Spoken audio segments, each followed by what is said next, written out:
Hi everyone, this is Miriam Garcia once again, and for today's video, I will be your science teacher and we will be talking about environmental science, the biogeochemical cycle, cycling of materials.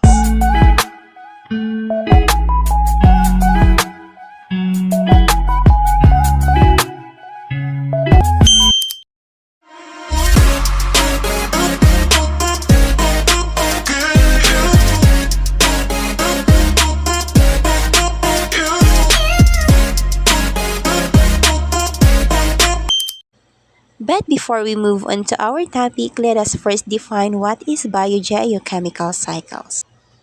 Biogeochemical cycles is mainly referred to the movement of nutrients and other elements between biotic and abiotic factors.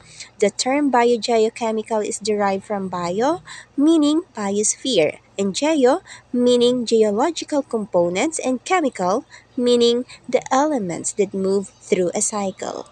We are done defining biogeochemical cycles, so we can now proceed to objectives of this topic.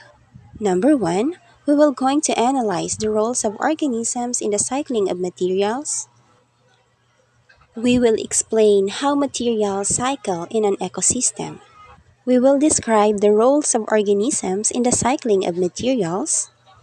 And lastly, we will trace the flow of materials in the biogeochemical cycle of the ecosystem. But before we move on to my topic, I want to make this discussion a little bit exciting. I have prepared here a self-assessment and I will call it as Genius Challenge to test if how long do you know about this topic. You are just going to answer it with true or false and let's start now. Number 1. All plants and animals are composed largely of water in their bodies and depend on water for life. Number 2.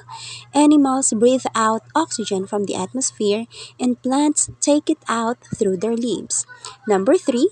Nitrogen makes up 78% of the atmosphere. Animals and plants, however, cannot use it directly. Number 4. Water has the greatest influence on the living inhabitants of the ecosystem.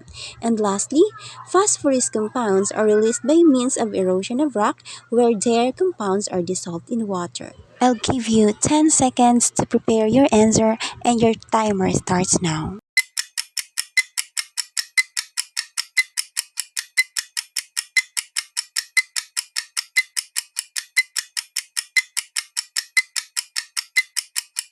Okay, time is up. Let's check your answer. Number 1, that is true.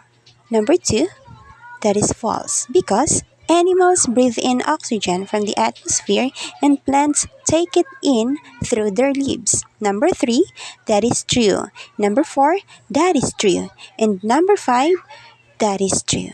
If your answers are all correct, well, I want to say congratulations. We can now move on to my topic.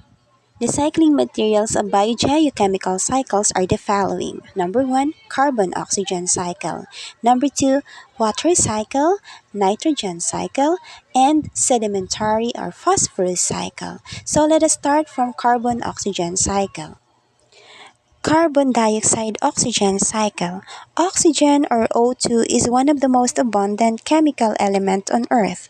This is one of the main elements that make up air which is necessary for humans and animal survival. Tandaan, ang oxygen ay isa lamang sa mga chemical elements na bumubuo sa hangin. On the other hand, carbon dioxide or CO2 is a gas formed from the carbon which began from the food we eat. Plants, however, breathe carbon dioxide to survive and release oxygen. Animals and humans release carbon dioxide. Plants needs carbon dioxide.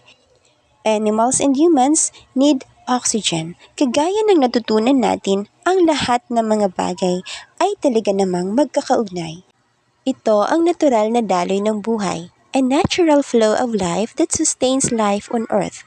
This natural process is what we call the carbon dioxide-oxygen cycle.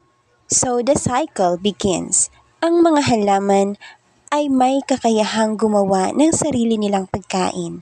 Plants has a process of food making called photosynthesis.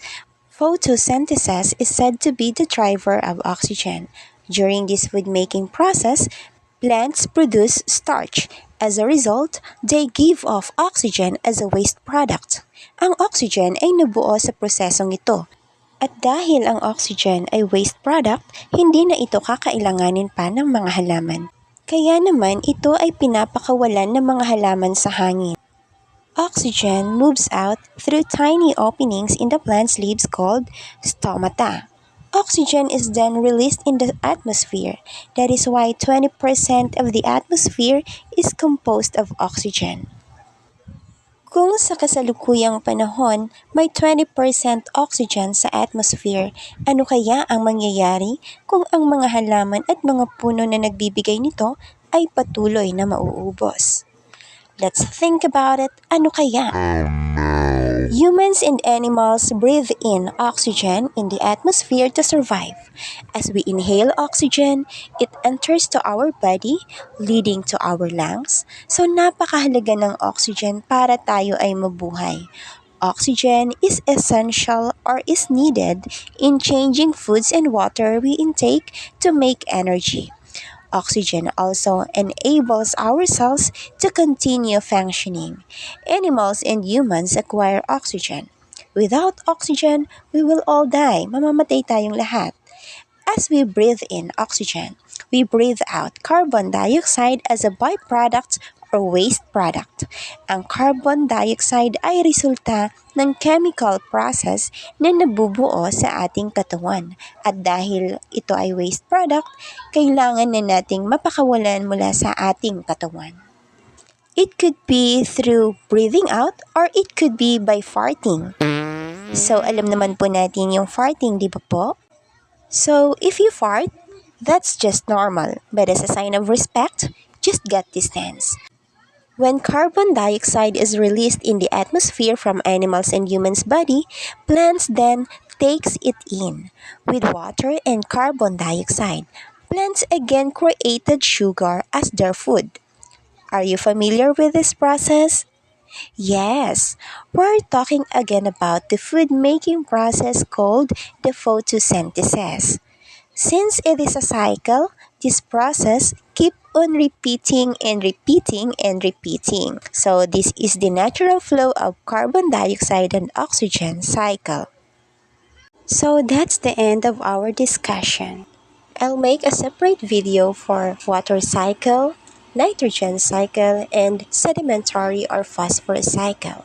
Please consider subscribing to my channel and hit the notification bell so that you'll get updates every time I upload some videos here. I hope you'll get something on this topic and I'll see you on my next video. This is Yam Garcia again. Thank you.